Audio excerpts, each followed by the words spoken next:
सतगुरां दी बख्शिश कीती फतेह नाल सांझ पाओ। बुलाओ फतेह। वाहिगुरू जी का खालसा वाहिगुरू जी की फतेह। कल दे दीवाना विच आपां विचार सांझी कीती सी। धन गुरु गोबिंद सिंह महाराज सच्चे पातशाह 7 महीने आनंदपुर के किले के अंदर रहे ने। अज जदों सामने पहाड़ी राजे जदों इस्लाम मत के धारनी कुछ कु काजी इधरों पुजारी अपने अपने धार्मिक ग्रंथां दे कुछ श्लोक लिखे, कुछ आयतां लिखियां, कोई गऊ बना के आटे दी, कुछ चिट्ठियां लैके ते कलगीधर महाराज पातशाह जी के चरनां विच आए ने भी सतगुरु कुछ समय वास्ते आनंद दी पुरी छड्ड दिओ, फिर भावें तुसीं आके वस जाओ पर साडी इज्जत रह जाएगी। हुण सतगुरु सच्चे पातशाह जी ने आनंदपुर छड्डण दा जदों मन बनाया ना, सिखां ने आख्या सतगुरु 7 महीने हो गए ने सानूं, जानो वध प्यारे तुहाडे सिखां ने तुहानूं आख्या सतगुरु आपां आनंदपुर दा किला छड्ड दईए, तुसीं आख्या नहीं। सतगुरु पातशाह जीओ मातावां ने आख्या तुसीं आख्या नहीं।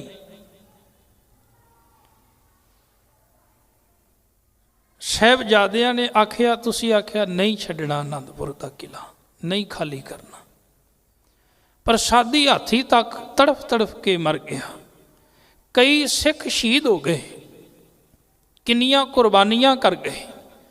खान नूं भोजन नहीं बचिया, पीन नूं पानी नहीं रहा। अखां दे सामने किन्ने सिख जिहड़े ने वो रोग दे नाल तकलीफां दे नाल खत्म हो गए। पर सतगुरु तुसीं आनंदपुर छड्डण दी गल नहीं कीती। अज किहड़ी ऐसी घटना वापर गई, अज किहड़ी इहो जी मुसीबत सामने आ गई कि अज तुसीं आनंदपुर दा किला छड्डण लई तैयार हो गए। हुण सतगुरु पातशाह जी ने आख्या भलिओ कदी इसे ही आनंदपुर दे विचों मैं अपने पिता नूं तोरिया सी किसे दे धर्म नूं बचाउण वास्ते, किसे दे धर्म चिन्ह दी रखिया वास्ते। अज वो फिर लोग उसे ही धार्मिक चिन्ह दा वास्ता पा के मैनूं कह रहे ने कि तुसीं आनंदपुर छड्ड देवो। मैं उन्हां दे धार्मिक ग्रंथां दी, उन्हां दे धार्मिक चिन्हां दी कह लगे बेअदबी नहीं होण देवांगा, बल्कि उन्हां दे विश्वास नूं बना के रखांगा। वो लोग भावें इस विश्वास नूं तोड़ देण, पर मैं गुरु गोबिंद सिंह जिन्हें आप 5 प्यारियां तो इत्थे अमृत छकिया, उन्हां नूं धार्मिक चिन्ह दिते ते कह लगे मैं उन्हां धार्मिक चिन्हां नूं दुनिया विच कदी झुकण नहीं देवांगा। इस करके भावें मैनूं अपने आप की कुर्बानी भी देवे, धार्मिक चिन्ह किसी भी धर्म दे होण पर वो सत्कारयोग हुंदे ने, वो महान हुंदे ने, उन्हां नूं कदी भी नीविया नहीं होण देना चाहिए। मैं इस करके आनंदपुर छड्ड के चलिया। आखिर तैयारियां हुईयां, सतगुरु सच्चे पातशाह जी ने एक रणनीति तैयार की है। 3 मूल रूप में जथे बनाए गए। सब तो पहला कलगीधर महाराज सच्चे पातशाह जी ने माता गुजरी जी नूं अपने कोल बुलाया। अपने छोटे साहिबजादे बाबा जोरावर सिंह ते बाबा फतेह सिंह दी उंगली फड़ा के कह लगे माँ ये अमानत है मेरी, इन्हां नूं संभाल के रखी, ये मेरी अमानत है तेरे कोल, इन्हां नूं संभाल के रखना है। तेरे कोल ये रहे ने, तेरी गोदी विच खेडे ने, तू इन्हां नूं बड़ी चंगी तरह संभाल के रखेगी, मैनूं भरोसा है। इन्हां नूं अपने तो दूर ना होण दें। कुछ माया दिती, मोहरां सोने दियां दित्तियां, हो सकता है किते लोड़ पै जावे। एक जथा भाई मनी सिंह दा ਉਹ ਨਾਲ ਮਾਤਾ ਸੁੰਦਰ ਕੌਰ, ਮਾਤਾ ਸਾਹਿਬ ਕੌਰ, ਇੱਕ ਜਥਾ ਇਹਨਾਂ ਨਾਲ ਕੁਝ ਸਿੰਘ ਮਾਤਾ ਗੁਜਰੀ ਜੀ ਨਾਲ 2 ਛੋਟੇ ਸਾਹਿਬਜ਼ਾਦੇ, ਇੱਕ ਆਪ ਕਲਗੀਧਰ ਮਹਾਰਾਜ ਪਾਤਸ਼ਾਹ ਜੀ ਨਾਲ, ਗੁਰੂ ਕੇ ਪਿਆਰੇ ਨਾਲ, ਗੁਰੂ ਕੇ ਵੱਡੇ ਸਾਹਿਬਜ਼ਾਦੇ ਜਣ ਬਾਬਾ ਅਜੀਤ ਤੇ ਬਾਬਾ ਜੁਝਾਰ ਸਿੰਘ। ਕੁਝ ਸਿੰਘ ਦਿੱਤੇ ਭਾਈ ਉਦੇ ਸਿੰਘ ਨੂੰ, ਭਾਈ ਮਨੀ ਸਿੰਘ ਦੇ ਪੁੱਤਰ ਨੇ। ਭਾਈ ਬਚਿੱਤਰ ਸਿੰਘ ਨੂੰ ਦਿੱਤੇ ਕੁਝ ਸਿੰਘ। ਭਾਈ ਜੀਵਨ ਸਿੰਘ ਜਿਹੜੇ ਭਾਈ ਜੈਤਾ ਜੀ ਨੇ ਉਹਨਾਂ ਨੂੰ ਸਿੰਘ ਦਿੱਤੇ। ਇਸ ਤਰ੍ਹਾਂ ਵੱਖ-ਵੱਖ ਜਥਿਆਂ ਦੇ ਰੂਪ ਦੇ ਵਿੱਚ ਆਨੰਦਪੁਰ ਦਾ ਕਿਲ੍ਹਾ ਛੱਡਿਆ ਮਹਾਰਾਜ ਨੇ। ਸਤਿਗੁਰ ਸੱਚੇ ਪਾਤਸ਼ਾਹ ਆਨੰਦਪੁਰ ਤੋਂ ਕੀਰਤਪੁਰ ਸਾਹਿਬ, ਗੁਰੂ ਹਰਿਰਾਏ ਮਹਾਰਾਜ ਪਾਤਸ਼ਾਹ ਜੀ ਵੱਡੇ ਵਡੇਰੇ ਨੇ, ਗੁਰੂ ਹਰਕ੍ਰਿਸ਼ਨ ਮਹਾਰਾਜ ਪਾਤਸ਼ਾਹ ਜੀ ਨਤਮਸਤਕ ਹੋਏ, ਮੱਥਾ ਟੇਕਿਆ ਉਹਨਾਂ ਸਥਾਨਾਂ ਨੂੰ। ਉੱਥੋਂ ਲੰਘਦੇ ਸੱਚੇ ਪਾਤਸ਼ਾਹ ਜੀ ਬੂਰ ਮਾਜਰਾ ਤੋਂ ਹੁੰਦੇ ਹੋਏ ਸ਼ਾਹੀ ਟਿੱਬੀ ਤੇ ਪਹੁੰਚ ਗਏ। ਹੁਣ ਸ਼ਾਹੀ ਟਿੱਬੀ ਤੇ ਜਿਵੇਂ ਹੀ ਪਹੁੰਚੇ ਨੇ, ਜਿਹੜੇ ਕਸਮਾਂ ਖਾਂਦੇ ਸਨ ਧਾਰਮਿਕ ਗ੍ਰੰਥਾਂ ਦੀ, ਧਾਰਮਿਕ ਚਿੰਨ੍ਹਾਂ ਦੀ, ਉਹਨਾਂ ਨੇ ਉਸੇ ਵੇਲੇ ਕਹਿਤਾ ਗੁਰੂ ਗੋਬਿੰਦ ਸਿੰਘ ਦਾ ਕਾਫਲਾ ਜਾ ਰਿਹਾ, ਕਹਿਣ ਲੱਗੇ ਬਚ ਕੇ ਨਾ ਜਾਵੇ।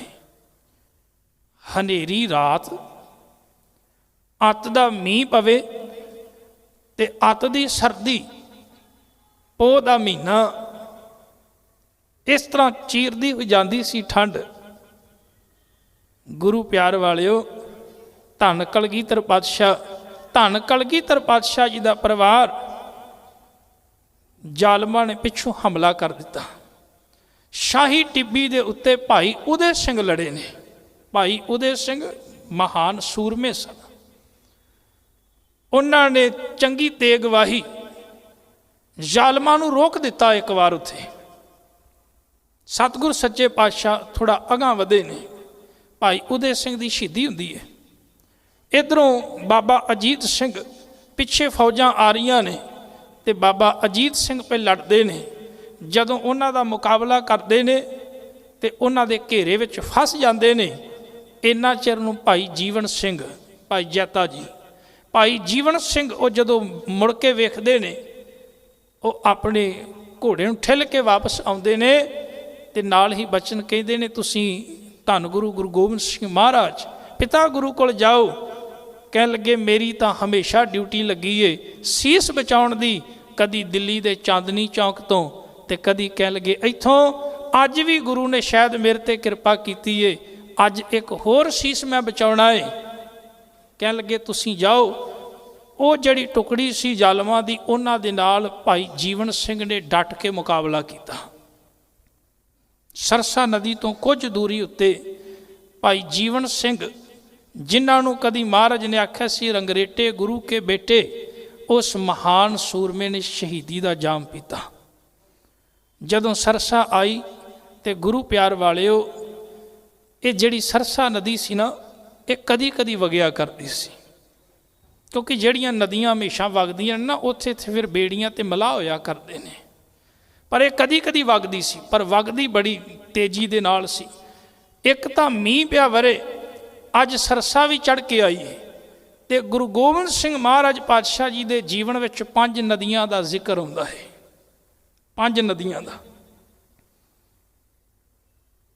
ਧੰਨ ਗੁਰੂ ਗੋਬਿੰਦ ਸਿੰਘ ਸੱਚੇ ਪਾਤਸ਼ਾਹ ਜੀ ਦੇ ਜੀਵਨ 'ਚ ਪਹਿਲੀ ਨਦੀ ਦਾ ਜ਼ਿਕਰ ਹੁੰਦਾ ਹੈ ਗੰਗਾ ਦਾ, ਪਟਨੇ ਦੀ ਧਰਤੀ ਤੇ।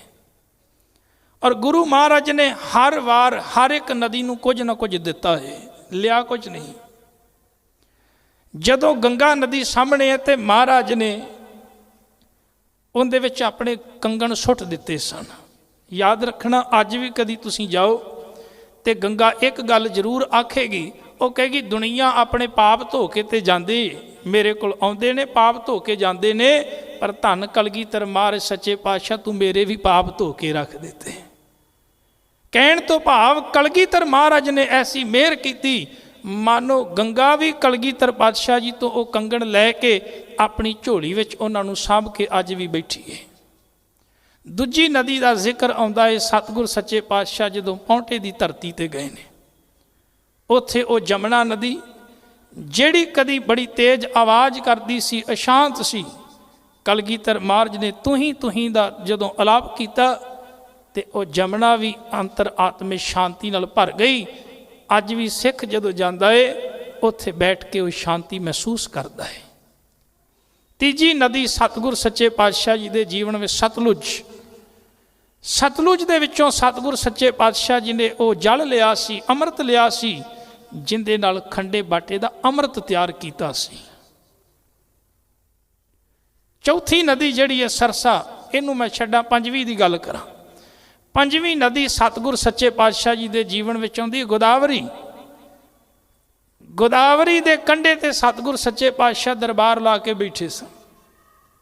ਔਰੰਗਜ਼ੇਬ ਦਾ ਪੁੱਤਰ ਬਹਾਦਰ ਸ਼ਾਹ ਆਇਆ, ਉਹਨੇ ਇੱਕ ਬੜਾ ਕੀਮਤੀ ਹੀਰਾ ਭੇਟ ਕੀਤਾ ਮਹਾਰਾਜ ਨੂੰ। ਸਤਿਗੁਰੂ ਜੀ ਨੇ ਹੀਰਾ ਚੁੱਕਿਆ ਤੇ ਗੋਦਾਵਰੀ ਵਿੱਚ ਸੁੱਟ ਦਿੱਤਾ। ਉਹ ਬੜਾ ਹੈਰਾਨ ਹੋਇਆ, ਇੰਨਾ ਕੀਮਤੀ ਹੀਰਾ ਤੇ ਨਦੀ ਵਿੱਚ ਸੁੱਟ ਦਿੱਤਾ। ਮਹਾਰਾਜ ਨੇ ਗੋਦਾਵਰੀ ਨੂੰ ਮੁਖਾਤਬ ਹੋ ਕੇ ਆਖਿਆ ਸੀ, ਆ ਗੋਦਾਵਰੀ, ਮੈਨੂੰ ਆ ਦੁਨਿਆਵੀ ਹੀਰਿਆਂ ਦੀ ਲੋੜ ਨਹੀਂ, ਮੈਂ ਤੇਰੇ ਕੋਲੋਂ ਇੱਕ ਉਹ ਹੀਰਾ ਲੈ ਕੇ ਜਾਣਾ ਜਿਹੜਾ ਕਹਿ ਲਗੇ ਦੁਨੀਆ ਦੇ ਵਿੱਚ ਇਤਿਹਾਸ ਬਦਲੇਗਾ। ਉਸ ਗੋਦਾਵਰੀ ਦੇ ਕੰਢੇ ਇੱਕ ਸਾਧੂ ਬੈਠਾ ਸੀ, ਨਾਂ ਸੀ ਮਾਧੋ ਦਾਸ। ਕਲਗੀਧਰ ਪਾਤਸ਼ਾਹ ਜੀ ਨੇ ਆਖਿਆ, ਮਾਧੋ ਦਾਸ, ਤੇਰੇ ਵਰਗਾ ਹੀਰਾ ਲੱਭਦਾ ਮੈਂ ਇੱਥੇ ਆਇਆ ਵਾਂ, ਆ ਮੈਂ ਤੈਨੂੰ ਮਾਧੋ ਦਾਸ ਤੋਂ ਬੰਦਾ ਬਹਾਦਰ ਬਣਾ ਦਿਆਂ ਤੇ ਤੂੰ ਬੰਦਾ ਬਹਾਦਰ ਬਣ ਕੇ ਕਹਿਣ ਲਗੇ ਉਹ ਸਰਹੰਦ ਵਿੱਚ ਜਾ ਜਿੱਥੇ ਇੱਕ ਨਿੱਕੀਆਂ ਜਿੰਦਾਂ ਨੂੰ ਕਹਿਣ ਲਗੇ ਆਪਣਾ ਆਪਾ ਵਾਰਨਾ ਪਿਆ ਸੀ, ਉਹਨਾਂ ਜ਼ਾਲਮਾਂ ਨੂੰ ਸੋਧ। ਉੱਥੋਂ ਸਤਿਗੁਰ ਸੱਚੇ ਪਾਤਸ਼ਾਹ ਜੀ ਨੇ ਗੋਦਾਵਰੀ ਦੇ ਕੰਢੇ ਤੋਂ ਬਾਬਾ ਬੰਦਾ ਬਹਾਦਰ ਬਣਾ ਕੇ ਤੋਰਿਆ ਸੀ ਪੰਜਾਬ ਵੱਲ। ਹੁਣ ਜਿਹੜੀ ਇਹ ਚੌਥੀ ਨਦੀ ਹੈ ਨਾ, ਸਰਸਾ ਨਦੀ, ਵੇਖੋ ਉਹਨਾਂ ਨਦੀਆਂ ਨੇ ਕਲਗੀਧਰ ਸੱਚੇ ਪਾਤਸ਼ਾਹ ਜੀ ਤੋਂ ਕੁਝ ਲਿਆ। ਤੇ ਪੁਰਾਣੇ ਸਿੱਖ ਜਿਹੜੇ ਨਾ ਆਪਣੇ ਹੁੰਦੇ ਸਨ, ਸਾਡੇ ਬਜ਼ੁਰਗ, ਉਹ ਕੀ ਕਰਿਆ ਕਰਦੇ ਸਨ, ਜਦੋਂ ਇਹਨਾਂ ਨਦੀਆਂ ਤੇ ਜਾਇਆ ਕਰਦੇ ਸਨ, ਜਦੋਂ ਕੋਈ ਪਟਨੇ ਸਾਹਿਬ ਜਾਂਦਾ ਤੇ ਉਹ ਇਸ ਤਰ੍ਹਾਂ ਨਾਲ ਉਹਨੂੰ ਵੀ ਨਮਸਕਾਰ ਕਰਦੇ ਸਨ, ਗੰਗਾ ਨੂੰ ਵੀ। ਉਹ ਜਦੋਂ ਪੌਂਟੇ ਸਾਹਿਬ ਜਾਣਾ, ਉਹਨਾਂ ਜਮਨਾ ਨੂੰ ਨਮਸਕਾਰ ਕਰਨੀ। ਜਦੋਂ ਅਨੰਦਪੁਰ ਆਉਣਾ, ਉਹਨਾਂ ਨੇ ਸਤਲੁਜ ਨੂੰ ਨਮਸਕਾਰ ਕਰਨੀ। ਜਦੋਂ ਉਹਨਾਂ ਨੇ ਨੰਦੇੜ ਜਾਣਾ, ਉੱਥੇ ਗੋਦਾਵਰੀ ਨੂੰ ਨਮਸਕਾਰ ਕਰਨੀ। ਪਰ ਗੁਰੂ ਪਿਆਰ ਵਾਲਿਓ, ਜਦੋਂ ਨਾ ਸਰਸਾ ਤੇ ਆਉਣਾ, ਨਾ ਜੁੱਤੀ ਲਾ ਲੈਣੀ, ਥੱਲੇ 5-7 ਵਾਰ ਮਾਰਨੀ, ਕਹਿਣ ਲੱਗੀ ਤੂੰ ਬੜੀ ਵੱਡੀ ਜ਼ਾਲਮ ਹੈ। ਕਿਉਂ? ਹਰ ਇੱਕ ਨਦੀ ਨੇ ਕੁਝ ਨਾ ਕੁਝ ਮੰਗਿਆ, ਪਰ ਇਹ ਸਰਸਾ ਤੂੰ ਤੇ ਪਰਿਵਾਰ ਹੀ ਗੁਰੂ ਦਾ ਮੰਗ ਲਿਆ, ਸਾਰਾ ਪਰਿਵਾਰ ਹੀ ਵਿਛੋੜ ਕੇ ਰੱਖ ਦਿੱਤਾ। ਉਹ ਸਰਸਾ ਨਦੀ ਦੇ ਕਿਨਾਰੇ ਵੇਖੋ ਗੁਰੂ ਪਾਤਸ਼ਾਹ ਜੀ ਦੀ ਸ਼ਖਸੀਅਤ ਕਿੱਡੀ ਮਹਾਨ ਸ਼ਖਸੀਅਤ ਹੈ। ਗੁਰੂ ਪਾਤਸ਼ਾਹ ਜੀ ਦੀ ਇੱਕ ਤਸਵੀਰ ਤੁਹਾਡੇ ਸਾਹਮਣੇ। ਕਹਿ ਲਗੇ ਮੀਂਹ ਪਿਆ ਵਰਦਾ ਏ, ਜ਼ਾਲਮ ਘੇਰਾ ਪਾ ਕੇ ਬੈਠਾ ਏ, ਸਿੰਘ ਲੜਦੇ ਨੇ ਪਏ, ਧਰਤੀ ਲਹੂ ਲਹਾਨ ਹੋਈ ਪਈ ਏ, ਪਰਿਵਾਰ ਵਿਛੜ ਰਿਹਾ ਹੈ। ਤੇ ਕਲਗੀਧਰ ਪਾਤਸ਼ਾਹ ਆਵਾਜ਼ ਮਾਰ ਕੇ ਕਹਿੰਦੇ ਨੇ, ਸਿੰਘੋ ਸਮਾਂ ਹੋ ਗਿਆ ਆਸਾ ਕੀ ਵਾਰ ਦਾ, ਸਮਾਂ ਹੋ ਗਿਆ ਜਪਜੀ ਸਾਹਿਬ ਦਾ। ਸਤਿਗੁਰੂ, ਇਹ ਸਮਾਂ ਜਪਜੀ ਸਾਹਿਬ ਦਾ, ਆਸਾ ਕੀ ਵਾਰ ਦਾ, ਜਾਂ ਦੁਸ਼ਮਣ ਨਾਲ ਮੁਕਾਬਲਾ ਕਰਨ ਦਾ। ਕਹਿਣ ਲੱਗੇ ਸੱਚ ਜਾਣਿਓ, ਜਿਸ ਬਾਣੀ ਵਿੱਚੋਂ ਲੜਨ ਦੀ ਖੁਰਾਕ ਮਿਲਦੀ ਏ, ਜੇ ਉਹ ਖੁਰਾਕ ਨਾ ਖਾਧੀ ਤੇ ਲੜਨ ਜੋਗੇ ਵੀ ਨਹੀਂ ਰਹੋਗੇ। ਜਿਸ ਬਾਣੀ ਵਿੱਚੋਂ ਤਾਕਤ ਮਿਲਦੀ ਏ, ਜਿਸ ਬਾਣੀ ਨੂੰ ਪੜ੍ਹ ਕੇ ਕਹਿਣ ਲੱਗੇ ਇਹ ਤਾਕਤ ਹਾਸਲ ਹੁੰਦੀ ਏ, ਜੇ ਉਸ ਬਾਣੀ ਨਾਲੋਂ ਟੁੱਟ ਜਾਓਗੇ ਤੇ ਯਾਦ ਰੱਖਣਾ ਜਿਉਂਦੇ ਹੀ ਮਰ ਜਾਓਗੇ। ਬਾਬਾ ਫਰੀਦ ਜੀ ਆਖਦੇ ਨਾ ਕਿ ਉਹ ਬੰਦਾ ਕਿਹੜਾ, ਉਹ ਤੇ ਮੁਰਦਾ ਏ ਜਿਹੜਾ ਕਹਿਣ ਲੱਗੇ ਪਿਛਲ ਰਾਤ ਨਹੀਂ ਜਾਗਿਆ, ਜਿਉਂਦਾ ਹੀ ਮਰਿਆ। ਜਿੰਦੇ ਅੰਦਰ ਸਾਈਂ ਦੀ ਪ੍ਰੀਤ ਨਹੀਂ, ਉਹਦੇ ਕੋਲ ਦੁਨੀਆ ਦੀ ਹਰ ਇੱਕ ਚੀਜ਼ ਹੋਵੇ, ਮਹਾਰਾਜ ਨੇ ਬਾਣੀ ਵਿੱਚ ਆਖਿਆ ਉਹ ਮੁਰਦਾ ਏ। ਸਾਹਿਬ ਆਖਦੇ ਨੇ, ਅਤ ਸੁੰਦਰ ਕੁਲੀਨ ਚਤੁਰ ਮੁਖ ਗਿਆਨੀ ਤਨਵੰਤ, ਮਿਰਤ ਕਹੀਐ ਨਾਨਕਾ ਜੇ ਪ੍ਰੀਤ ਨਹੀਂ ਭਗਵੰਤ। ਦੁਨੀਆ ਦੀ ਹਰ ਇੱਕ ਚੀਜ਼ ਤੇਰੇ ਕੋਲ ਹੋਵੇ, ਸਿੱਖਾ ਯਾਦ ਰੱਖੀ, ਜੇ ਤੇਰੇ ਕੋਲ ਬਾਣੀ ਨਹੀਂ ਤੇ ਤੇਰੇ ਕੋਲ ਕੁਛ ਵੀ ਨਹੀਂ। ਧੰਨ ਕਲਗੀਧਰ ਮਹਾਰਾਜ ਸੱਚੇ ਪਾਤਸ਼ਾਹ। ਅੱਜ ਵੇਖੋ ਅਸੀਂ ਕਿਹੜੇ ਸਰਸੇ ਨਦੀ ਦੇ ਕੰਢੇ 'ਤੇ ਖੜੇ ਹਾਂ, ਘਰ ਵਿੱਚ ਏਸੀ ਲੱਗੇ ਨੇ, ਸੋਫੇ ਚੰਗੇ ਪਏ ਨੇ, ਗੱਡੀਆਂ ਕਾਰਾਂ ਨੇ, ਮਹੀਨੇ ਦੀਆਂ ਚੰਗੀਆਂ ਤਨਖਾਹਾਂ ਵੀ ਮਿਲਦੀਆਂ ਨੇ, ਸੁੱਖ ਸਹੂਲਤਾਂ ਨੇ, ਪਰ ਜੇ ਨਹੀਂ ਤੇ ਜੀਵਨ ਵਿੱਚ ਨਿਤਨੇਮ ਨਹੀਂ। ਦੱਸੋ ਹੁਣ ਸਾਡੇ ਸਾਹਮਣੇ ਕਿਹੜੀ ਮੁਸ਼ਕਲ ਪਈ ਹੈ? ਕਿਹੜੀ ਮੁਸ਼ਕਲ ਹੈ ਸਾਡੇ ਸਾਹਮਣੇ? ਕੋਈ ਹੈ ਵੀ ਇਸ ਤਰ੍ਹਾਂ ਕੋਈ ਦੁਸ਼ਮਣ ਘੇਰਾ ਪਾ ਕੇ ਬੈਠਾ ਹੈ ਤੇ ਆਖੇ ਮੈਂ ਤੈਨੂੰ ਨਾਮ ਨਹੀਂ ਜਪਣ ਦੇਣਾ, ਤੇ ਤਾਂ ਵੀ ਨਹੀਂ ਜਪਦੇ। ਇੰਨਾ ਸਮਾਂ नहीं कढ़ सकते, आपां भी जपजी साहब कर लीए, रहरास साहब कर लीए, सौन लग्या सोहिला साहब कर लीए। वो घट्टो घट्ट उस कलगीधर दा शुकराना कर लीए जिन्हें अपना आपा वार के सानू जिउंदा रखिया है। सतगुर सच्चे पातशाह सरसा नदी के किनारे घोड़ियां की काठी उत्ते ते दुश्मन नाल लड़ रहे ने, पर उन्होंने बाणी का लड़ नहीं छड्डिया। सिख नूं आख्या, सिखा जिंदगी विच कदी भी किन्ना भी वड्डा औखा समा क्यों ना आ जावे, पर कदी बाणी नितनेम ना वसारी, किन्नी भी औकड़ किन्नी भी मुश्किल क्यों ना आ जाए। खैर सतगुर सच्चे पातशाह जी ने सिख नूं एक सिक्ख्या देनी सी, उपदेश देना सी। इत्थों भी हुण इसे सरसा नदी के किनारे परिवार के 3 टुकड़े हुए ने। एक पासे माता गुजर कौर, 2 छोटे साहिबजादे, ये एक पासे तुर पे, क्योंकि रात का समा सी। अज वर्गियां ना सड़कां सन, ना लाइटां सन, ना अज वर्गे साधन सन। जिधर जिंदा मूँह होया तुर पिया। उधरों घमासान जंग लगी, कुछ सिख सरसा दे विच रुड़ गए पार करते हुए।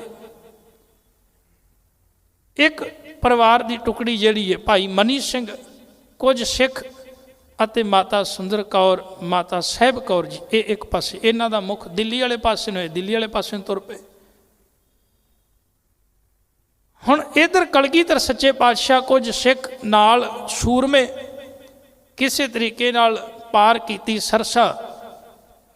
पार करके सतगुर सच्चे पातशाह जी जदों लंघे ने, इधरों जिहड़े दुश्मन है ना, उन्होंने एक भुलेखा पै गया। जिहड़े भाई उदय सिंह ने ना, इन्हां दे स्वरूप नूं वेख के दुश्मन नूं यह भुलेखा पै गया भी गुरु गोबिंद सिंह खत्म हो गया। उन्हां नूं रात दा समा सी, उन्होंने अगे जाना जिहड़ा है वो ठीक ना, उन्हों का इत्थों तक मकसद भी आपां गुरु गोबिंद सिंह नूं फड़ना है। जदों दिन चढ़िया उन्होंने शनाख्त की, वेख्या, वो कह लगे नहीं ये तो गुरु गोबिंद सिंह नहीं, तो गुरु गोबिंद सिंह का सिख है, तो सिख नूं मान होना चाहिए, क्योंकि गुरु पातशाह जी ने आख्या खालसा मेरो रूप है खास। भुलेखा खा गया दुश्मन भी एक बार भाई उदय सिंह नूं वेख के भी गुरु गोबिंद सिंह है। गुरु प्यार वालिओ, धन कलगीधर सच्चे पातशाह जदों सरसा पार करके अगे कोटले निहंग खान, कोटला निहंग खान दे घर पहुँचे। इत्थे हुण भाई बचित्र सिंह दे जीवन की एक बड़ी विलखण गाथा जिहड़ी सामने आउंदी है। ये जिहड़ा कोटला निहंग खां है ना, निहंग खां जिहड़ा कोटले दा रहण वाला सी। इनका परिवार सिੱਖੀ नाल जुड़िया होया सी, ते कलगीधर महाराज पातशाह इहदे घर कुछ समा रुके सन। भाई बचित्र सिंह दुश्मनां दे नाल लड़दे हुए भाई मनी सिंह दे सपुत्र, जिन्हां ने नागणी दे नाल हाथी दा सिर फेर दिता सी, वो भाई बचित्र सिंह दुश्मन नाल लड़दे जख्मी हो गए। इनू उस कोटले दे रहण वाले निहंग खां दे घर विच भी इत्थे इहदा इलाज हो सकेगा, अगे नहीं जा सकता। महाराज उत्थे छड्ड के अगे चले गए। हुण जिहड़ी दुश्मन की टुकड़ी है ना, वो दिने लभदी लभदी जदों कोटले निहंग पहुंची ते उन्होंने वेख्या भी रात सतगुर सच्चे पातशाह भी इत्थे रुके ने, सवेर के टाइम रुके इत्थे। हुण सतगुर सच्चे पातशाह जी लभदे लभदे जदों निहंग खां दे घर गए तो निहंग खां दा किरदार वेखो। ये निहंग खां परिवार गुरु घर नाल जुड़िया होया सी। इहदी जिहड़ी भूआ सी ना बीबी उमरी, बीबी उमरी जिहड़ी है सच जाने वो माछीवाड़े विआही हुई सी। माछीवाड़े इहदे अगों 2 पुत्तर सन, गनी खां ते नवी खां, जिहड़े कलगीधर पातशाह जी नूं उच्च दा पीर बना के लैके जाते हैं। भाव ये गुरु घर नाल परिवार जुड़िया होया सी। हुण निहंग खां जिहड़ा गुरु प्यार वालिओ, इहदी एक धी है जिंदा नाम है बीबी मुमताज। भाई बचित्र सिंह जदों घर दे विच इस तरह पए ने ते उन्हां दे शरीर दे उत्ते हल्दी आदक जिहड़ी लेप कीता जा रहा सी भी जिहड़े जख्म सन या उस समय जिहड़ी कोई दवा होएगी वो लाई जा रही सी। इन्ना चिर नूं एक टुकड़ी आ गई ਦੁਸ਼ਮਣ ਦੀ ਗਸ਼ਤ ਕਰਕੇ ਆ ਗਈ ਵੀ ਇੱਧਰ ਗੁਰੂ ਗੋਬਿੰਦ ਸਿੰਘ ਰਾਤ ਆਏ ਨੇ, ਸਾਨੂੰ ਪਤਾ ਲੱਗਿਆ। ਜਦੋਂ ਆਏ ਤੇ ਉਹ ਨਿਹੰਗ ਖਾਂ ਨੇ ਦਰਵਾਜ਼ਾ ਖੋਲ੍ਹਿਆ। ਉਹ ਕਹਿਣ ਲੱਗੇ ਇੱਥੇ ਗੁਰੂ ਗੋਬਿੰਦ ਸਿੰਘ ਹੈ। ਉਹ ਕਹਿਣ ਲੱਗਾ ਨਹੀਂ ਭਾਈ ਤੁਹਾਨੂੰ ਭੁਲੇਖਾ ਪਿਆ, ਇੱਥੇ ਗੁਰੂ ਗੋਬਿੰਦ ਸਿੰਘ ਨਹੀਂ। ਉਹਨੇ ਆਖਿਆ ਅਸੀਂ ਤਲਾਸ਼ੀ ਲੈਣੀ। ਉਹਨਾਂ ਜਦੋਂ ਘਰ ਵੇਖਿਆ, ਇੱਕ ਕਮਰੇ ਵਿੱਚ ਭਾਈ ਬਚਿੱਤਰ ਸਿੰਘ ਪਿਆ, ਜ਼ਖਮੀ ਸੀ। ਉਹਦੀ ਧੀ ਨਿਹੰਗ ਖਾਨ ਦੀ ਬੀਬੀ ਮੁਮਤਾਜ਼ ਉਹ ਸਰੀਰ ਦੇ ਉੱਤੇ ਲੇਪ ਪਈ ਲਾਂਦੀ ਸੀ। ਹੁਣ ਉਹ ਜਦੋਂ ਸਿਪਾਹੀਆਂ ਨੇ ਵੇਖੇ ਬਾਕੀ ਕਮਰੇ, ਉਹਨਾਂ ਆਖਿਆ ਇਸ ਕਮਰੇ ਵਿੱਚ ਕੌਣ ਹੈ? ਵੇਖੋ ਨਿਹੰਗ ਖਾਂ ਦਾ ਕਿਰਦਾਰ। ਕਹਿਣ ਲੱਗਾ ਉਸ ਕਮਰੇ ਵਿੱਚ, ਹਾਲਾਂਕਿ ਉਹ ਕੁਆਰੀ ਧੀ ਹੁੰਦੀ, ਕਹਿਣ ਲੱਗਾ ਮੇਰੀ ਧੀ ਹੈ ਤੇ ਮੇਰਾ ਜਵਾਈ ਹੈ। ਕਹਿੰਦਾ ਮੇਰੀ ਧੀ ਹੈ, ਮੇਰਾ ਜਵਾਈ ਹੈ। ਉਹਨਾਂ ਮਾੜਾ ਜਿਹਾ ਦਰਵਾਜ਼ਾ ਖੋਲ੍ਹਿਆ, ਵੇਖਿਆ ਤੇ ਵੀ ਮੀਆਂ ਬੀਬੀ ਦੋਵੇਂ। ਉਹ ਕਹਿਣ ਲੱਗੇ ਠੀਕ ਹੈ। ਉਹ ਚਲੇ ਗਏ। ਹੁਣ ਵੇਖੋ ਇੱਕ ਧੀ ਦਾ ਕਿਰਦਾਰ। ਹੁਣ ਜਦੋਂ ਕਲਗੀਧਰ ਸੱਚੇ ਪਾਤਸ਼ਾਹ ਜੀ ਤੇ ਪਹੁੰਚ ਗਏ ਅੱਗੇ, ਨਿਹੰਗ ਖਾਂ ਦੇ ਕੋਲ ਹੈ ਭਾਈ ਬਚਿੱਤਰ ਸਿੰਘ। ਉਹ ਟੁਕੜੀ ਆਉਂਦੀ ਵੇਖ ਕੇ ਚਲੀ ਜਾਂਦੀ ਹੈ। ਹੁਣ ਜਿਹੜੀ ਬੱਚੀ ਆ ਉਹ ਮੁਮਤਾਜ਼, ਉਹ ਜਦੋਂ ਬਾਹਰ ਆਉਂਦੀ ਹੈ ਨਾ ਤੇ ਪਿਤਾ ਨੂੰ ਹੱਥ ਜੋੜ ਕੇ, ਉਹਦਾ ਰਿਸ਼ਤਾ ਨਾ ਇੱਕ ਬੱਸੀ ਦੇ ਵਿੱਚ ਪਠਾਨ ਰਹਿੰਦੇ ਸਨ, ਉੱਧਰ ਇੱਕ ਪਠਾਨ ਦੇ ਨਾਲ ਉਹਦਾ ਰਿਸ਼ਤਾ ਜਿਹੜਾ ਤੈਅ ਹੋਇਆ ਸੀ। ਇਸਲਾਮ ਧਰਮ ਵਿੱਚ ਨਾ ਨਿੱਕੇ ਹੁੰਦੇ ਹੀ ਰਿਸ਼ਤੇ ਕਰ ਦਿੱਤੇ ਜਾਂਦੇ ਨੇ, ਬਾਅਦ ਵਿੱਚ ਵਿਆਹ ਕਰਦੇ ਨੇ। ਉਹ ਬੱਚੀ ਦਾ ਰਿਸ਼ਤਾ ਕਿਸੇ ਪਠਾਨ ਨਾਲ ਹੋਇਆ ਸੀ। ਉਸ ਬੱਚੀ, ਉਸ ਧੀ ਨੇ ਆਖਿਆ ਬਾਪੂ, ਉਹ ਨਾ ਅੱਖਾਂ ਤੋਂ ਅੱਥਰੂ ਆ ਗਏ ਤੇ ਰੋਣ ਲੱਗ ਗਈ। ਜਦੋਂ ਰੋਣ ਲੱਗ ਗਈ, ਇੱਧਰੋਂ ਭਾਈ ਬਚਿੱਤਰ ਸਿੰਘ ਚੜ੍ਹਾਈ ਕਰ ਗਏ। ਚੜ੍ਹਾਈ ਕਰਕੇ ਤੇ ਉਹ ਰੋਣ ਲੱਗ ਗਈ। ਰੋਣ ਲੱਗ ਗਈ ਤੇ ਨਿਹੰਗ ਖਾਂ ਨੇ ਆਖਿਆ ਬੱਚੀਏ ਰੋਂਦੀ ਕਿਉਂ ਹੈ? ਜਦੋਂ ਸੂਰਮੇ ਚੜ੍ਹਾਈ ਕਰਦੇ ਨਾ ਸ਼ਹੀਦ ਹੁੰਦੇ ਨੇ, ਉਹਨਾਂ ਦੇ ਚੜ੍ਹਾਈ ਕਰਨ ਤੇ ਰੋਈਦਾ ਨਹੀਂ। ਸੂਰਮਿਆਂ ਦੀ ਸ਼ਹਾਦਤ ਤੇ ਰੋਈਦਾ ਨਹੀਂ ਹੁੰਦਾ।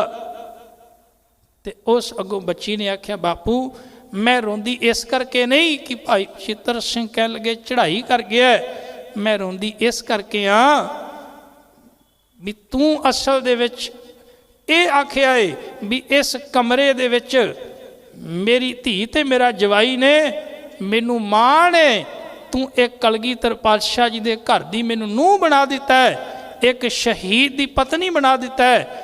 ਇੱਕ ਕਿਰਪਾ ਕਰੀ ਮੈਂ ਤੇਰੇ ਘਰ ਵਿੱਚ ਸਾਰੀ ਜ਼ਿੰਦਗੀ ਕੁਆਰੀ ਰਵਾਂਗੀ, ਨਾ ਤੇਰੀ ਪੱਗ ਨੂੰ ਕਦੀ ਦਾਗ ਲੱਗਣ ਦੇਵਾਂਗੀ, ਨਾ ਕਲਗੀਧਰ ਪਾਤਸ਼ਾਹ ਜੀ ਦੇ ਪੱਗ ਨੂੰ ਦਾਗ ਲੱਗਣ ਦੇਵਾਂਗੀ। ਪਰ ਇੱਕ ਕੰਮ ਕਰੀ, ਹੁਣ ਮੈਨੂੰ ਪਠਾਨਾਂ ਦੇ ਘਰਾਂ ਵਿੱਚ ਰੁਲਣ ਨਾ ਦੇਈ, ਮੈਂ ਤੇਰੇ ਘਰ ਵਿੱਚ ਰਵਾਂਗੀ।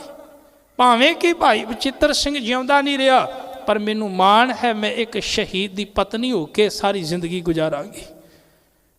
ਅੱਜ ਵੀ ਗੁਰੂ ਪਿਆਰ ਵਾਲਿਓ, ਉਸ ਕੋਟਲੇ ਦੇ ਵਿੱਚ ਜਿੱਥੇ ਭਾਈ ਬਚਿੱਤਰ ਸਿੰਘ ਦਾ ਸੰਸਕਾਰ ਹੋਇਆ, ਉਹਦੇ ਬਿਲਕੁਲ ਨਾਲ ਬੀਬੀ ਮੁਮਤਾਜ਼ ਦੀ ਵੀ ਕਬਰ ਬਣੀ ਹੋਈ ਹੈ। ਐਸੀਆਂ ਸ਼ਖਸੀਅਤਾਂ ਵੀ ਹੋਈਆਂ ਨੇ ਸਾਡੇ ਸਮਾਜ ਦੇ ਵਿੱਚ ਜਿਨ੍ਹਾਂ ਦਾ ਕਿਰਦਾਰ ਇੰਨਾ ਉੱਚਾ। ਅੱਜ ਦੇ ਨੌਜਵਾਨ ਪੀੜ੍ਹੀ ਨੂੰ ਉਹਨਾਂ ਦੇ ਕਿਰਦਾਰ ਨੂੰ ਵੇਖ ਕੇ ਸਿੱਖਣਾ ਚਾਹੀਦਾ ਹੈ। ਕਿੰਨਾ ਉੱਚਾ ਕਿਰਦਾਰ, ਕਿੰਨੀ ਉੱਚੀ ਸੋਚ ਉਹਨਾਂ ਦੀ। ਖੈਰ, ਸਤਿਗੁਰ ਸੱਚੇ ਪਾਤਸ਼ਾਹ ਜੀ ਜਦੋਂ ਵੱਖ-ਵੱਖ ਥਾਵਾਂ ਤੋਂ ਹੁੰਦੇ ਹੋਏ ਰੋਪੜ ਵਾਇਆ ਲੰਘਦੇ ਹੋਏ ਮਹਾਰਾਜ ਚਮਕੌਰ ਦੀ ਧਰਤੀ 'ਤੇ ਪਹੁੰਚੇ ਨੇ। ਚਮਕੌਰ ਦੀ ਧਰਤੀ 'ਤੇ ਇੱਕ ਜੰਗ ਪਹਿਲਾਂ ਵੀ ਕਲਗੀਧਰ ਮਹਾਰਾਜ ਪਾਤਸ਼ਾਹ ਜੀ ਦਾ ਹੋਇਆ ਸੀ। ਹੁਣ ਇਸੇ ਚਮਕੌਰ 'ਤੇ ਜਦੋਂ ਪਹੁੰਚੇ ਨੇ ਨਾ, ਤੇ ਦੁਸ਼ਮਣ ਨੂੰ ਇਹ ਤਾਂ ਪਤਾ ਲੱਗ ਗਿਆ ਸੀ ਵੀ ਗੁਰੂ ਗੋਬਿੰਦ ਸਿੰਘ ਜਿਹੜੇ ਨੇ ਉਹ ਅੱਗੇ ਨਿਕਲ ਗਏ ਨੇ। ਉਹਨਾਂ ਨੇ ਦੁਬਾਰਾ ਫਿਰ ਜਿਹੜਾ ਉਹ ਮਗਰੋਂ ਦੀ ਹਮਲਾ ਕੀਤਾ। ਇਕੱਠੇ ਹੋ ਕੇ ਵਜ਼ੀਰ ਖਾਂ ਸਾਰੇ ਜਿੱਧਰ ਜਿੱਧਰ ਮਹਾਰਾਜ ਗਏ ਮਗਰ ਮਗਰ ਤੁਰਦੇ ਗਏ। ਜਦੋਂ ਚਮਕੌਰ ਪਹੁੰਚੇ ਤੇ ਸ਼ਾਮ ਹੋ ਗਈ ਗੁਰੂ ਪਿਆਰ ਵਾਲਿਓ, ਉੱਥੇ ਇੱਕ ਨਿੱਕਾ ਜਿਹਾ ਘਰ ਹੈ ਤੇ ਉਸ ਘਰ ਦੇ ਵਿੱਚ ਰਹਿੰਦਾ ਹੈ ਬੁੱਧੀ ਚੰਦ ਰਾਵਤ। ਉਹ ਗੁਰੂ ਨਾਨਕ ਦੇ ਘਰ ਦਾ ਸਿੱਖ ਸੀ। ਜਦੋਂ ਮਹਾਰਾਜ ਸੱਚੇ ਪਾਤਸ਼ਾਹ ਜੀ ਉੱਥੇ ਜਾ ਕੇ ਰੁਕੇ, ਉਹਨੇ ਵੇਖਿਆ ਤੇ ਉਹਨੇ ਸਤਿਗੁਰੂ ਸੱਚੇ ਪਾਤਸ਼ਾਹ ਜੀ ਦੇ ਚਰਨਾਂ ਵਿੱਚ ਮੱਥਾ ਟੇਕਿਆ ਤੇ ਨਾਲ ਬਚਨ ਆਖਿਆ, ਸਤਿਗੁਰੂ ਮੈਨੂੰ ਪਤਾ ਹੈ ਅੱਜ ਸਮਾਂ ਬਦਲਿਆ, ਅੱਜ ਸਮਾਂ ਕੁਝ ਹੋਰ ਹੈ। ਅੱਜ ਤੁਹਾਨੂੰ ਲੋੜ ਹੈ ਕਿਲਿਆਂ ਦੀ, ਪਰ ਸਤਿਗੁਰੂ ਅੱਜ ਮੇਰੇ ਕੋਲ ਕਿਲਾ ਨਹੀਂ ਜੋ ਮੈਂ ਤੁਹਾਨੂੰ ਭੇਟਾ ਕਰ ਸਕਦਾ, ਪਰ ਇੱਕ ਮੇਰੀ ਨਿੱਕੀ ਜਿਹੀ ਗੜੀ ਹੈ ਕੱਚੀ, ਹੋ ਸਕੇ ਤੇ ਉਸ ਗੜੀ ਦੇ ਵਿੱਚ ਤੁਸੀਂ ਰੁਕ ਜਾਓ। ਜਿੰਨਾ ਚਿਰ ਤੁਹਾਡਾ ਦਿਲ ਕਰਦਾ ਤੁਸੀਂ ਰੁਕੋ, ਤੁਹਾਡੇ ਜਲ ਪਾਣੀ ਪ੍ਰਸ਼ਾਦੇ ਦਾ ਪ੍ਰਬੰਧ ਮੈਂ ਕਰ ਦੇਵਾਂਗਾ। हुण वो गड़ी किन्नी 10-12 फुट उच्ची, कोई 2-3 फुट चौड़ी कंध हुंदी, इक्को उनका दरवाजा, कोई बहुत वड्डी नहीं सी। पर धन कलगीधर महाराज कह लगे बुद्धि चंद रावत तू कहना ये कच्ची है, सच जानी जिदन पक्कियां दे पैर पा जाते ने वो कच्चियां भी पक्कियां वर्गियां हो जांदियां ने। हुण इत्थे गुरु गोबिंद सिंह, हुण गुरु गोबिंद सिंह दे सिखां दे पैर पै गए ने, हुण ये कच्ची भी पक्कियां वर्गा साथ निभावेगी। ये रहिंदी दुनिया तक कह लगे लोग इनू नमस्कारां करनगे। हुण गुरु प्यार वालिओ सतगुर सच्चे पातशाह जदों उत्थे रुके ने, उत्थे रहे ने। अल्लाह यार खां जोगी ने बड़ा प्यारा लिखिया, कह के समाप्ति करा। कह लगे सतगुर सच्चे पातशाह जी जदों रात होए बड़े दिनां दे सिख जिहड़े हन वो नींदरे सन। 4-5 कारण होया करते ने, जंगां जिहड़ियां हार जांदियां ने, कौमां या लोग जंग हार जाते ने। एक ये भी जिहड़ी फौज है वो नींदरी होवे, नींदर ना पूरी हुई होवे। दूसरा भोजन ना मिलिया, भुखी होवे, पानी ना मिलिया होवे, भोजन ना मिलिया होवे। तीसरा या फिर कोल हथियार ना होण। चौथा या फिर की है सामने फौज ज़्यादा होवे इधर घट होवे तां भी हौसले टुट जाते हैं, तां भी हौसले टुट जाते ना। या फिर कह लगे योग थां ना होवे भी हुण सामने तो इन्नी वड्डी फौज है, अपने कोल निक्की जी गड़ी है भी असीं की कर लवांगे। पर नहीं, धन ओ गुरु के सिंह सतगुर सच्चे पातशाह जी रात जदों पई घोड़ियां दियां काठियां ते सिर उन्हां रखे, वो नींदरे सन विचारे, सुते ने। साहिबजादे भी सौ गए, सिख भी सौ गए, कुछ सिख पहरे ते ने। धन कलगीधर पातशाह 1.5 घड़ी रात गई जिक्रे खुदा में। कह लगे जदों 1.5 घड़ी रात जदों कलगीधर पातशाह जी उस मालक दी शुक्र गुजार विच कढ़ी ना, जदों लंघी खेमे से बाहर आए सरकार। सतगुर सच्चे पातशाह अपने बाहर निकले उत्थों तंबू विचों। सतगुर सच्चे पातशाह जदों बाहर आए निकले, टहलते थे मगर दिल था दुआ में। सतगुर सच्चे पातशाह टहलदे सन पैरां नाल, पर अंदरों फिर भी मालक दे चरनां नाल जुड़े हुए सन। अंदरों उस मालक दी इबादत नाल जुड़े सन, परमेश्वर दे चरनां विच जुड़े हुए सन। ते बोले ऐ खुदावंद खुश हूँ तेरी रज़ा में, तेरी रज़ा विच मैं खुश हाँ। ये मेरे मालक जे कदी आनंदपुर दे सुख वेखे ने ते अज कच्ची गड़ी विच तां भी तेरा शुक्र है। करतार से कहते थे गोया रूबरू होकर। सतगुर सच्चे पातशाह उस करतार नूं मुखातब होके ये कह रहे सन, कह लगे कल चला जाऊंगा चमकौर से मैं सुरखरू होकर। कल इस चमकौर विचों मैं अपने फर्ज अदा करके सुरखरू होके विदा होके चला जावांगा। ये मेरे मालिक। फिर उन्हें एक बड़ा प्यारा शेर लिखिया, कह लगे कलगीधर महाराज ने मिट्टी चुकी, इस तरह नक नूं ला के सुगंधी लै रहे ने। सिखां दी अख खुली, कह लगे सतगुरु परिवार की याद आई जे, साहिबजादियां दी याद आ गई होनी, माता की याद आई होनी, पिता की याद आई होनी, आनंदपुर की याद आई होनी, इस करके नींद नहीं आ रही। महाराज कह लगे नहीं प्यारिओ, असल दे विच गल कुछ होर है। जिस खित्ते पे हम कहते थे क्या ये वही है, जिस खित्ते पे हम कहते थे आना ये वही है, कल लुट के है जिस जगह से जाना ये वही है। कह लगे वाकई वही जगह मैं वेख रहा वहाँ वही मिट्टी है। जिस जहाँ पे हैं बच्चों को कटाना ये वही है, मिट्टी कहती है ठिकाना हाँ ये वही है। ऐ कलगीधर पातशाह ये वही जगह ही जिथे तू अपने बच्चों ते प्यारियां नूं कह लगे वारना है, ये सही मिट्टी है, वही जगह वही ठिकाना है। धन कलगीधर सच्चे पातशाह रात नूं सिखां दे पैर भी चुमदे। धन कलगीधर महाराज सच्चे पातशाह किसी का कंघा केसां तो थले डिग गया, उनका कंघा केसां विच लाउंदे ने, पैर बचा बचा के तुरदे ने, सिखां दे पैर भी चुमदे ने। दुनिया का रहबर वेखो किड्डा महान कलगीधर पातशाह, सिखां दे पैर चुमदे ने, मत्था चुमदे ने, प्यार करते ने। नाल कहंदे ने मैनूं ये भी पता है ਕੱਲ ਦੀ ਰਾਤ ਤੁਸੀਂ ਵੇਖਣੀ ਨਹੀਂ, ਕੱਲ ਨੂੰ ਤੁਸੀਂ ਦੁਨੀਆ ਵਿੱਚ ਨਹੀਂ ਰਹਿਣਾ। ਇਸ ਤਰ੍ਹਾਂ ਸਤਿਗੁਰ ਸੱਚੇ ਪਾਤਸ਼ਾਹ ਰਾਤ ਨੂੰ ਸਿੱਖਾਂ ਨਾਲ ਪਿਆਰ ਵੀ ਕਰਦੇ ਨੇ, ਤੇ ਅਖੀਰਲਾ ਪਹਿਰ ਰਾਤ ਦਾ, ਅੱਜ ਦੀ ਰਾਤ ਦਾ ਅਖੀਰਲਾ ਪਹਿਰ ਜਿਹੜਾ ਅੰਮ੍ਰਿਤ ਵੇਲਾ, ਸਤਿਗੁਰ ਸੱਚੇ ਪਾਤਸ਼ਾਹ ਪਹਿਰਾ ਵੀ ਦਿੰਦੇ ਨੇ ਸਿੱਖਾਂ ਦਾ। ਇੱਕ ਸਿੱਖ ਜਦੋਂ ਸਤਿਗੁਰ ਸੱਚੇ ਪਾਤਸ਼ਾਹ ਪਹਿਰੇਦਾਰ ਕੋਲ ਜਾ ਕੇ ਕਹਿੰਦੇ ਨੇ ਸਿੱਖ ਨੂੰ ਵੀ ਭਲਿਆ ਤੂੰ ਆਰਾਮ ਕਰ ਲੈ, ਕੱਲ ਜਿਹੜਾ ਦਿਨ ਚੜ੍ਹਨ ਵਾਲਾ ਹੈ, ਬੜਾ ਵੱਡਾ ਇਮਤਿਹਾਨ ਦਾ ਦਿਨ ਹੈ, ਤੂੰ ਆਰਾਮ ਕਰ ਲੈ, ਅੱਜ ਮੈਨੂੰ ਪਹਿਰਾ ਦੇਣ ਦੇ। ਧੰਨ ਕਲਗੀਧਰ ਪਾਤਸ਼ਾਹ ਅਖੀਰਲਾ ਪਹਿਰ ਜਿਹੜਾ ਹੈ ਉਹ ਪਹਿਰੇਦਾਰ ਬਣ ਕੇ ਉਹਨਾਂ ਸਿੱਖਾਂ ਦੀ ਰਖਵਾਲੀ ਕਰਦੇ ਨੇ। ਐਸਾ ਰਹਿਬਰ ਦੁਨੀਆ ਵਿੱਚੋਂ ਲੱਭਣਾ ਔਖਾ ਹੈ ਗੁਰੂ ਪਿਆਰ ਵਾਲਿਓ। ਸੋ ਅੱਜ ਦੀ ਰਾਤ ਸਤਿਗੁਰੂ ਸੱਚੇ ਪਾਤਸ਼ਾਹ ਜੀ ਨੇ ਸਿੱਖਾਂ ਨੂੰ ਬੜਾ ਪਿਆਰ ਕੀਤਾ ਤੇ ਬੜੀ ਰਹਿਮਤ ਭਰੀ ਨਜ਼ਰ ਨਾਲ ਬਖਸ਼ਿਸ਼ਾਂ ਕੀਤੀਆਂ। ਜਿਹੜਾ ਕੱਲ੍ਹ ਦਾ ਦਿਨ ਹੈ ਉਹ ਕਿਵੇਂ ਮਹਾਨ ਸ਼ਹਾਦਤ ਹੁੰਦੀ ਹੈ, ਉਹ ਆਪਾਂ ਕੱਲ੍ਹ ਦੇ ਦੀਵਾਨਾਂ ਵਿੱਚ ਵਿਚਾਰ ਸਾਂਝੀ ਕਰਾਂਗੇ। ਹੋਈਆਂ ਭੁੱਲਾਂ ਚੁੱਕਾਂ ਦੀ ਖਿਮਾ। ਵਾਹਿਗੁਰੂ ਜੀ ਕਾ ਖਾਲਸਾ, ਵਾਹਿਗੁਰੂ ਜੀ ਕੀ ਫਤਿਹ।